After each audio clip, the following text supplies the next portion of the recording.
मुंबईत मालाड स्टेशनवर प्राध्यापकाची चाकूने हत्या। लोकल ट्रेनमधील क्षुल्लक कारणावरून घडला प्रकार। पोलिसांकडून कालपासूनच आरोपीचा शोध घेणं सुरू।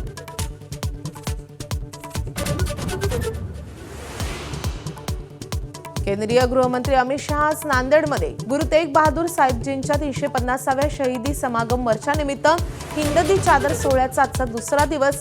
मुख्यमंत्री, दोन्ही उपमुख्यमंत्री हजर राहणार। मुख्यमंत्री देवेंद्र फडणवीस दावोसमधून 30 लाख कोटींचे करार करून मायदेशी परत। महापालिकेच्या महापौर निवडीला आता वेग येणार। एकनाथ शिंदे आणि रवींद्र चव्हाणांसोबत आज बैठका होण्याची शक्यता। अदानी आणि लोढांच्या कंपन्यांसोबत दावोसमध्ये करार करणं हा क्रूर विनोद। माजी मुख्यमंत्री पृथ्वीराज चव्हाणांची टीका। दावोसमधील घोषणांवर मुख्यमंत्री श्वेतपत्रिका काढतील का, असाही सवाल। 30 लाख कोटींची गुंतवणूक येणार असेल तर आनंदच, असंही कौतुक। चंद्रपूरच्या सत्ता स्थापनेमध्ये किंग मेकर ठरणारे नगरसेवक आज मुंबईत। ठाकरेंच्या शिवसेनेचे 6, 2 अपक्ष आणि वंचित आघाडीचे 2 नगरसेवक उद्धव ठाकरे देवेंद्र फडणवीसांना भेटणार। काल अकोल्यात प्रकाश आंबेडकरांशी केली चर्चा। धाराशिव जिल्ह्यात भाजप आमदारांनी वाटले शिवसेनेचे एबी फॉर्म। संपर्क प्रमुख राजन साळवींवर संतापलेल्या शिवसैनिकांचा व्हिडिओ झाला व्हायरल। आमदार राणा जगजितसिंह यांसोबत साळवींनी बैठका घेतल्याचा आरोप।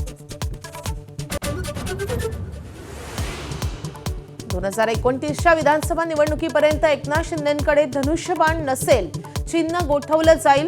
माझा कट्ट्यावर संजय राऊतांचा मोठा दावा। शिवसेनेच्या प्रतिक्रियेकडे लक्ष।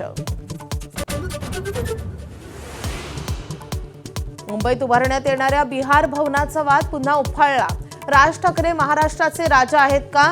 बिहारचे मंत्री अशोक चौधरींचं वक्तव्य। तर बिहार भवन हवंय तर आम्हालाही पाटण्यात जागा द्या, राऊतांची मागणी। केवळ मुंब्रा नाही तर संपूर्ण महाराष्ट्रात आम्ही चांगल्या प्रकारे हिरवा रंग पसरवू।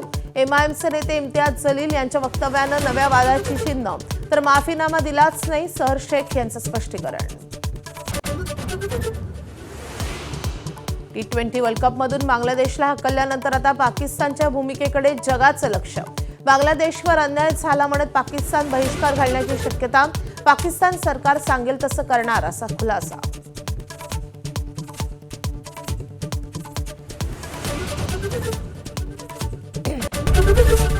एबीपी माझा, उघडा डोळे बघा नीट।